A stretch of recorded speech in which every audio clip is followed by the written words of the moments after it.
Hi everybody. I have been not making soap for a little over a week now. The whole family got the flu, and I am just now getting back into the swing of things and getting better. So I wanted to show you guys how I turn my soap confetti into foam hand soap, which if you have any soap scraps or end pieces or anything that you don't want, and you just want to still use them, but they're just ugly or whatever the case may be, you could shred them up and then just save them. This is just a little Dixie cup, and you could add them to water. So let me go and get my warmed up water out of the microwave, and I will be right back. Okay, so I used my glass jar here. You could either use, whatever the brand. And I put 1 cup or 8 ounces of water in there. My sink water, I have well water, and it is, I have a bacteria light filter, which takes all of the bacteria out of my water. So I'm not really concerned with bacteria being in my water. If you are, you could use distilled water or regular water and boil it. I warmed mine up just so that it would be nice and hot to the touch, but not boiling. And then you take your soap confetti. This is about, sorry, my throat's still tickly. 2 tablespoons, sorry, of soap confetti. And I'm going to put that in there. And I forgot to grab my spatula, so let me grab that.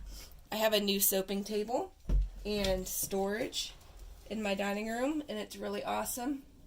My brother-in-law made it for me because he's a cool dude.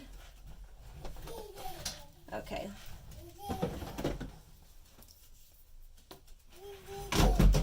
Whoops. Okay.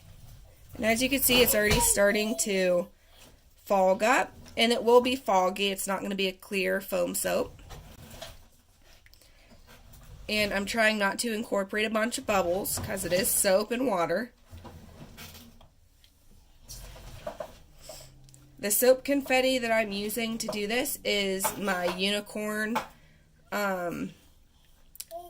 icing. I took the extra soap batter that I used for the unicorn mane, and I did fragrance that. So this is fragranced with a pear fragrance.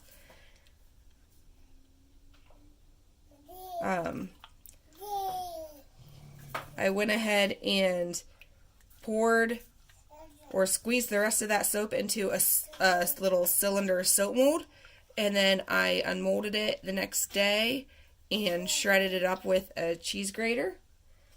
And then I put it in a container, and I let it breathe for the 4 weeks, and then I sealed it up so that it could be used for soap confetti for the foam soap. Now that's looking really good. It did make the soap a pale pink.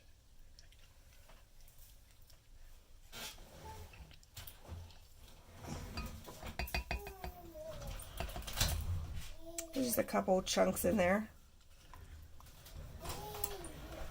Now it's cool enough that I could put my finger in there and not burn myself.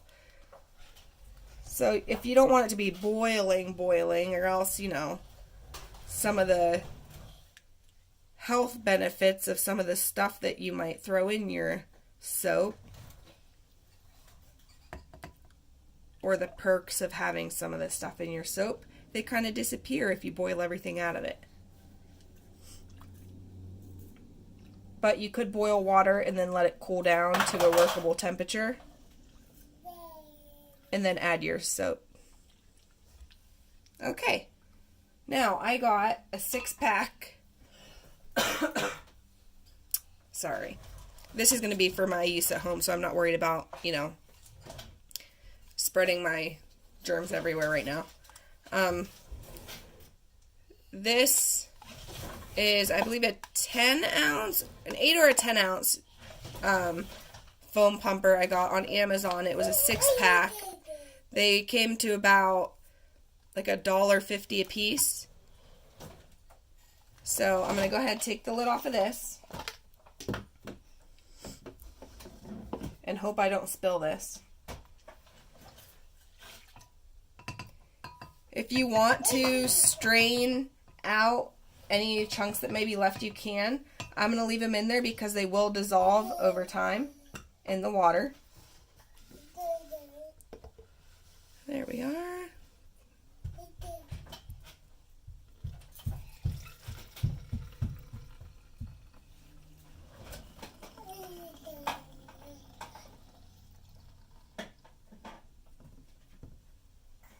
Okay, yeah. So it is a 10-ounce jar. That's 8 ounces of water in there.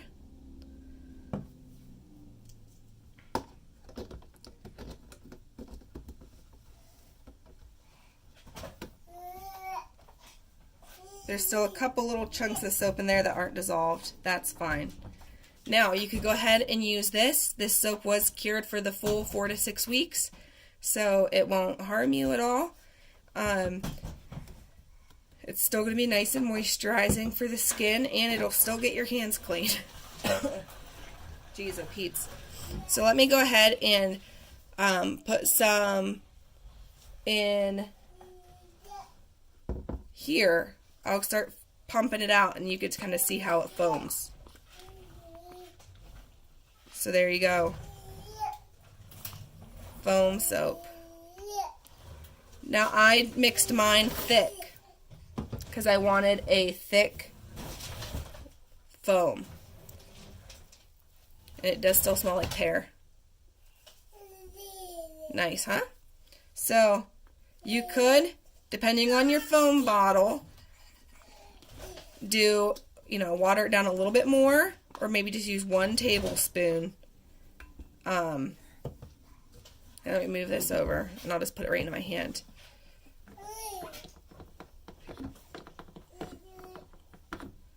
But yeah, so there's your foam soap.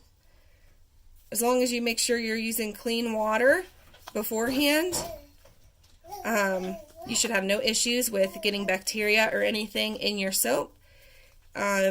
Before doing this again, I would recommend to clean this out, rinse it out really well. You could spray it out with alcohol, whatever you want to do with it, and then do the whole process again. This should last you about as long as any other, foam soap lasts you in your house. My soap recipe doesn't leave the hands sticky or anything. I do feel it has still quite a bit of that glide that my soap normally has. But yeah, this is what it makes, a nice foam soap. And it's still a nice pretty pale pink. And that's it, guys. I just wanted to hop on and make a quick video because I missed you guys and I missed making videos and I wanted to use my new table. So there you have it. Foam soap.